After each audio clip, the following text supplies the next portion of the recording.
الله من الشيطان الرجيم. بسم الله الرحمن الرحيم. ألا إن لله من في السماوات ومن في الأرض وما يتبع الذين يدعون من دون الله شركاء إن يتبعون إلا الظن وإن هم إلا يخرصون.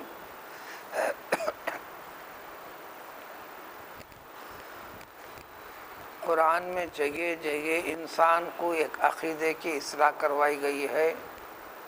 پہلے یہ یقین رکھے، پھر اسلام کے چیزوں کے اوپر عمل پیرا ہوتا رہے. مسلمان کے لیے عقیدے کو اور صحیح مضبوط کرتے چلنا. قرآن کہتا ہے کہ جب جب کوئی آیت، اس کا ترجمہ، اس کا معنی اور مطلب مسلمان کے سامنے آتے جاتا ہے تو اس کے ایمان میں اور زیادتی تازگی پیدا ہوا کرتی ہے. یہ کیفیت پیدا ہوتے رہنا ہے. ایمان کا راستہ جنہوں نے ترک کر کے شرک اور بت پرستی، غیر اللہ، جس طریقے سے بھی پہلو اختیار کر رکھا ہے، تو ان کے لیے بار بار ایک دلیل قائم کرتے ہوئے اس بات کی وضاحت کی جاتی رہتی ہے. اسی سلسلے کی ایک کڑی یہاں پر بھی چند آیتوں پہلے بھی اسی قسم کا مضمون قریب گزر چکا ہے. آج کی ان آیتوں میں اچھی طرح جان لو، غور سے سن لو، یعنی اس بات پر غور کرو. یقیناً اللہ تعالیٰ ہی وہ ہیں، اللہ تعالیٰ ہی کی ملکیت ہیں، اللہ ہی کی چیزیں ہیں، اللہ ہی نے پیدا کیا ہے، اللہ ہی نے باقی رکھا ہے، اللہ ہی کی مرضی سے یہ قائم اور باقی ہیں. وہ تمام کے تمام جو آسمانوں میں ہیں، فرشتے وغیرہ وغیرہ وغیرہ وغیرہ میں جو بھی ہو سکتے ہیں، اسی طرح وہ تمام کے تمام جو زمین میں ہیں. چند آیتوں پہلے یہ مضمون گزرا تھا. وہ تمام کی تمام چیزیں، چاہے آسمانوں میں ہو کہ زمین میں ہو، آسمان کے اوپر ہو، آسمان کے نیچے ہو، زمین پر ہو، زمین کے اوپر ہو، زمین کے اندر ہو، زمین کے نیچے ہو، آسمان اور زمین کے درمیان میں ہو، چاہے حیوانات کی قسم کی کوئی چیز ہو یا انسانوں، فرشتوں، جنات کی قسم کی کوئی چیز ہو، یا جمادات کی کوئی چیز ہو، یا نباتات کی کوئی چیز ہو، پتھر، چٹان، زمین وغیرہ وغیرہ جو جمود والی چیزیں ہیں، اگنے والی چیزیں ہیں، تمام کی تمام چیزیں اللہ ہی کی ملکیت ہیں. اللہ ہی نے پیدا کیا ہے، اللہ ہی مالک ہے، اللہ ہی خالق ہے، اللہ ہی اس کو باقی رکھا ہے، اللہ تعالیٰ کا ہے. تو پھر بھلا ان چیزوں میں سے کوئی بھی چیز اللہ کے برابری کا درجہ کہاں سے لے سکتی ہے؟ یہ کہاں سے تم نے سوچ لیا اور نکال لیا دماغ میں؟ یہ چند آیتوں پہلے گزری ہے بات. الا ان للہ ما فی السماوات والارض تھا یا من فی السماوات والارض. ماں اور من میں فرق ہو جاتا ہے کہ عقل سمجھ بوجھ رکھنے والی مخلوقات، عقل سمجھ بوجھ. ما فی السماوات والارض آئے تو اس میں انسان، عقل سمجھ بوجھ رکھنے والی اور دیگر نہ رکھنے والی ہر چیز. یہاں پر عقل سمجھ بوجھ جن کو اللہ تعالیٰ نے پیدا فرما رکھا ہے، وہ فرشتے ہیں، جنات ہیں، انسان ہیں.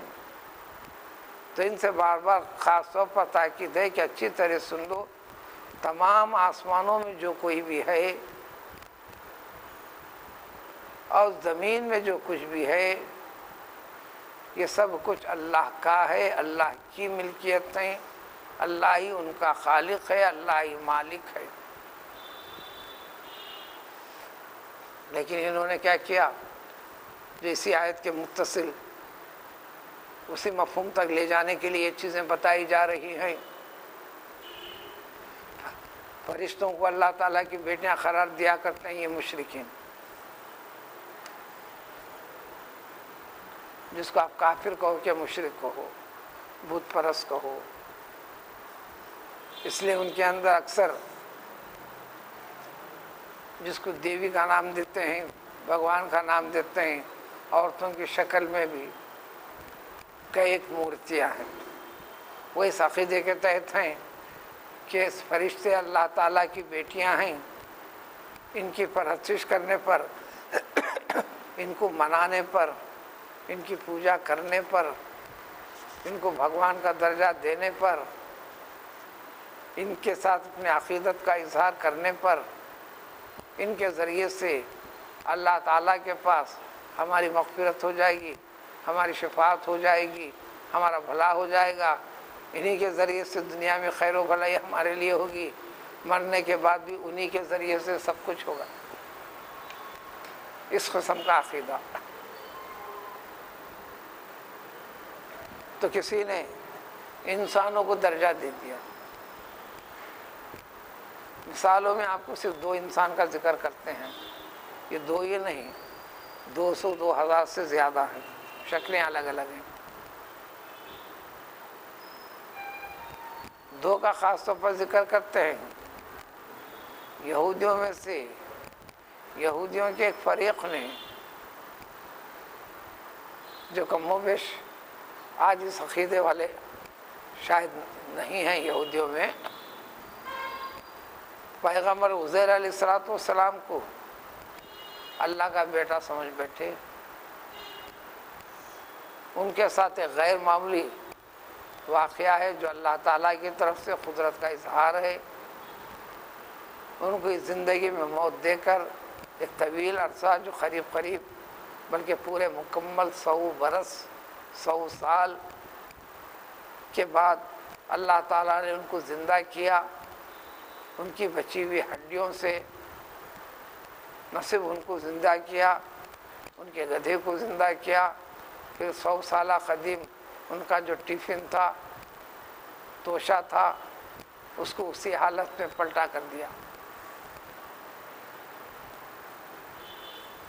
سورہ توبہ میں ذکر ہے، قالت الیہود عزیر ابن اللہ، نام کی وضاحت یہاں پر ہے.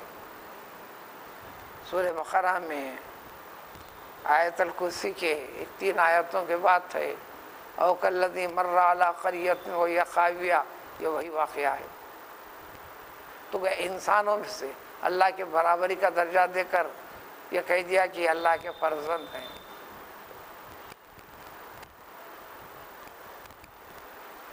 عیسائیوں نے حضرت عیسیٰ علیہ السلام کو یہ 2 نمونے خاص طور پر ناموں کے ساتھ، اس سے ہٹ کر انسان، اس درجے کو دے کر کئی انسانوں کو،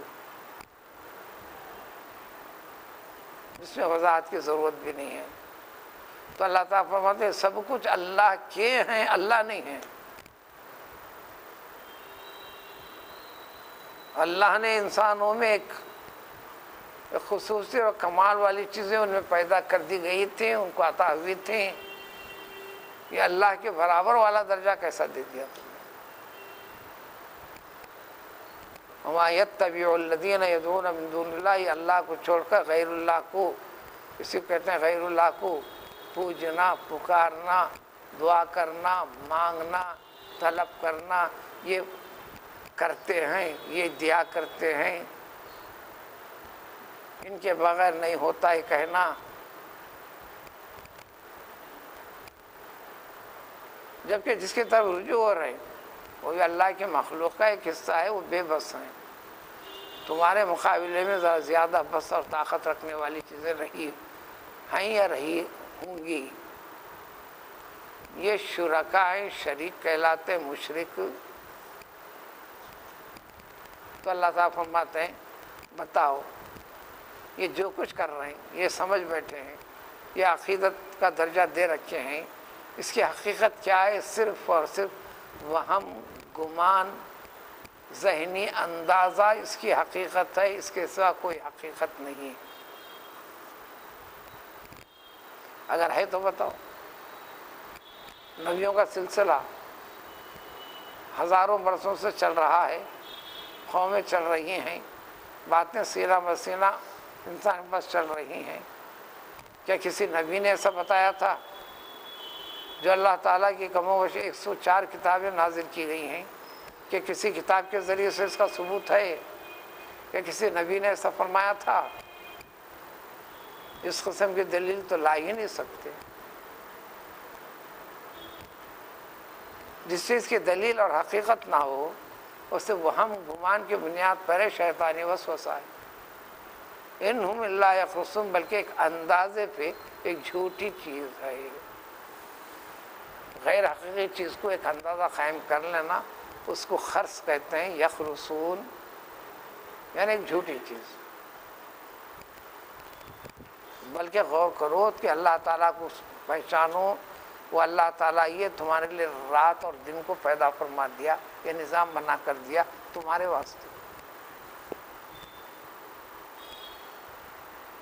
رات کو پیدا کیا، یعنی رات کو تاریک کر دیا، اندھیرے کے اندر تبدیل کر دیا، جس نظام کے ساتھ قائم اور باقی رکھا ہے، تاکہ لتسکنوا فیہ، تاکہ دن بھر کی چہل پہل سے، جد و جہد سے، محنت اور کمائی کے بعد تم راحت اور سکون محسوس کر سکو، آرام کر سکو، سو سکو۔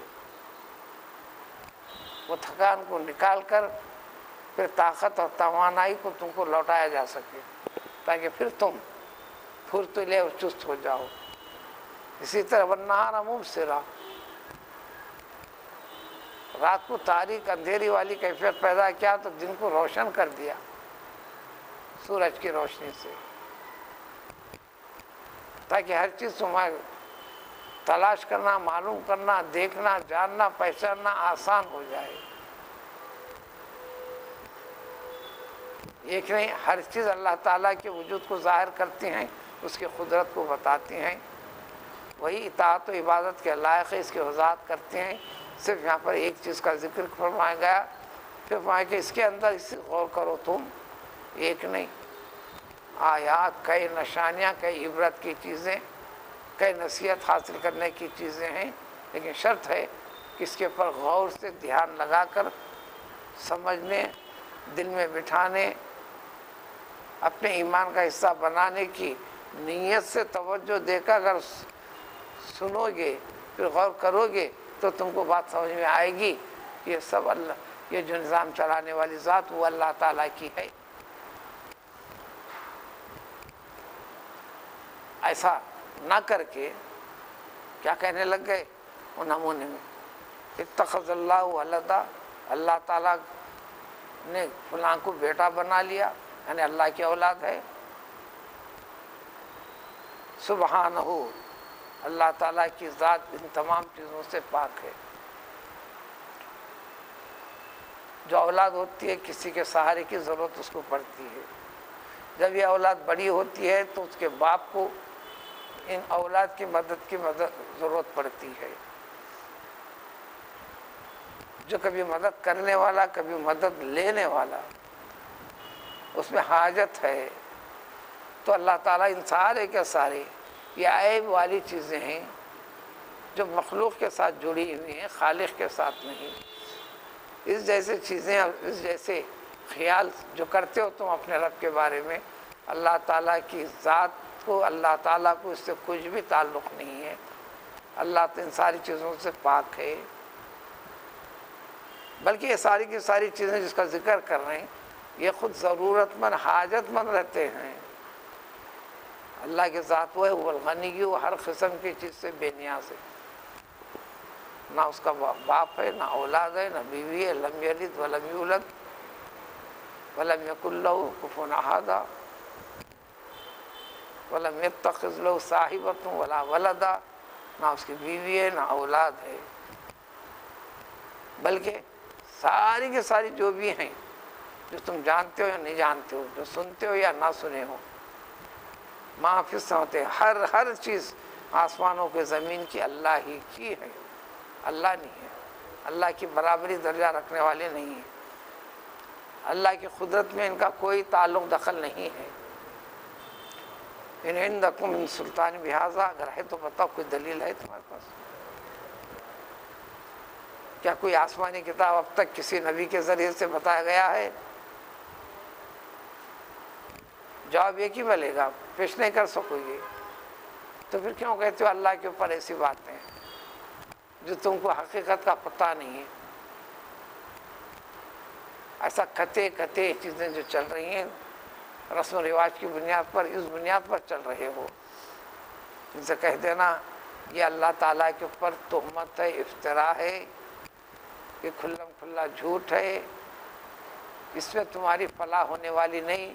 دنیا کی زندگی کا چل جانا، دنیا کی زندگی میں خوشحالی کا آ جانا، اقتدار کا مل جانا، طاقت کا مل جانا، اس کے بل بوتے پر جو چاہے منمانے کر لینا، یہ کامیابی نہیں ہے، چونکہ وہ ساتھ رہنے والی چیز ہے بھی نہیں ہے۔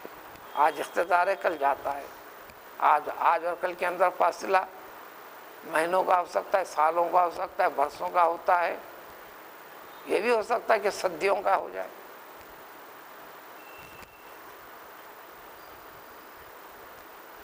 تو لہٰذا یہ کامیاب فلاح و بہبود نہیں پا سکتے۔ اپنا زندگی تو چل رہی، اس کو بنیاد مت بناؤ۔ دنیا کی زندگی یہ صرف وقتیہ طور پر جینے کے طور طریقے اسباب کو فراہم کر لے کر خوش اور مست ہو جانے کا نام ہے، ٹکنے اور باقی رہنے والی کوئی چیز نہیں ہے۔ اس لیے کہ تم کو مرنا ہے، مرنے کے لیے پیدا کیا گیا ہے، تو جس کو بھیجا تھا پھر اسی کے پاس لوٹنا ہے۔ وہاں پر حساب و کتاب میں اگر یہ طریقہ توحید سے متعلق اختیار نہیں کرو گے، اس کے مطابق زندگی کو نہیں ڈھالو گے، تو ہم تو انہیں عذاب چکا کر رہیں گے، عذاب بھی شدید قسم کا ہوگا۔ اور یہ اللہ تعالیٰ کی طرف سے ظلم نہیں ہے، بما کانوا یکفرون، جو تم نے نافرمانی کی، ایمان کے خلاف والی چیزیں کیے، بس اس کے بدل میں جیسا کیا وہ چیز تم کو مل رہی ہے۔ اچھا کریں گے تو اچھا ہی وہ چیز ساتھ رہے گی، برا ہوگا تو وہ چیز ساتھ رہے گی، قبر سے اٹھائے جائیں گے تو وہ چیزیں عمل اس کے ساتھ مشاہدے کی شکل میں ہوں گے، ہر شخص کو اپنے طور پر اٹھا کر لے جانا پڑے گا۔ گناہوں کا بوجھ اتنا زیادہ ہوگا آپ اٹھائے بغیر بچ بھی نہیں سکیں گے۔ وَلَا تَزِرُ وَازِرَةٌ أُخْرَىٰ، کوئی کسی کی مدد بھی نہیں کرے گا۔ اس کے گناہوں کا بوجھ فلاں، فلاں کے گناہوں کا بوجھ فلاں، کسی قسم کا تعاون نہیں کرے گا۔